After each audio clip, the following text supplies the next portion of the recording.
ಖಾತೆ ಬದಲಾವಣೆ ಮಾಡಿಕೊಡಲು ಲಂಚವನ್ನ ಸ್ವೀಕರಿಸುತ್ತಿದ್ದ ಗ್ರಾಮ ಲೆಕ್ಕಾಧಿಕಾರಿ ಇದೀಗ ಲೋಕಾಯುಕ್ತ ಬಲೆಗೆ ಬಿದ್ದಿರುವ ಘಟನೆ ಹಾವೇರಿ ಜಿಲ್ಲೆಯ ನೆಗಳೂರು ಗ್ರಾಮ ಕಚೇರಿಯಲ್ಲಿ ನಡೆದಿದೆ.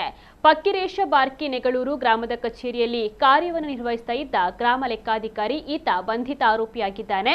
ಬಸಾಪುರ ಗ್ರಾಮದ ರೈತ ಕರಿಯಲ್ಲಪ್ಪ ಕೆಸರಳ್ಳಿ ಎಂಬವರ ಬಳಿ ಜಮೀನಿನ ಖಾತೆ ಬದಲಾವಣೆಗಾಗಿ ಒಟ್ಟು 63,000 ರೂಪಾಯಿ ಲಂಚಕ್ಕೆ ಬೇಡಿಕೆಯನ್ನು ಇಡಲಾಗಿತ್ತು.